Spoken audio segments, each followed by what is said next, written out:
मित्र, किरकोळ आणि फालतू विषयांवर 24 तास आपल्या इंस्टाग्रामवरती स्टोरी लावणारी ही गँग आज देशातल्या एवढ्या मोठ्या मुद्द्यावर कुठे गायब झाली आहे कोणालाच ठाऊक नाही. ते कुठे बिझी आहेत? लक्झरी पार्ट्यांमध्ये, कुठल्या तरी पैशावाल्या व्यक्तीच्या लग्नांमध्ये. यांना ह्या गोष्टीचं काही एक पडलेलं नाही.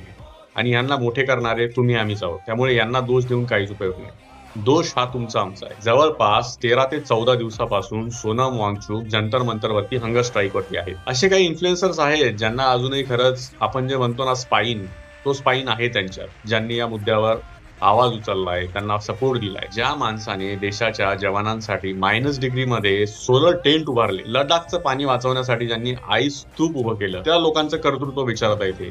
आशियातला सर्वात मोठा पुरस्कार रॅमन मॅक्सेसे मिळालाय त्या माणसाला, आणि त्या माणसाची बरोबरी तुम्ही या पॉलिटिशियन सोबत करताय. नीट पेपरच्या लीकच्या विरोधात तर एकही मोठा सेलिब्रिटी बोललाच नाही. यांना फक्त सो कॉल्ड समाज सुधारवणारे पिक्चर काढायचे असतात, पैसा कमवायचा असतो. पण खरे जे सोशल इश्यू असतात त्यावरती हे लोक मूग गिळून गप्प बसतात. पण या विकल्या गेलेल्या सिस्टमच्या विरोधात बोलण्याची धमक त्यांच्यात नाहीये, कारण त्यांना भीती आहे ब्रँड व्हॅल्यू कमी होईल, फॉलोअर्स कमी होतील.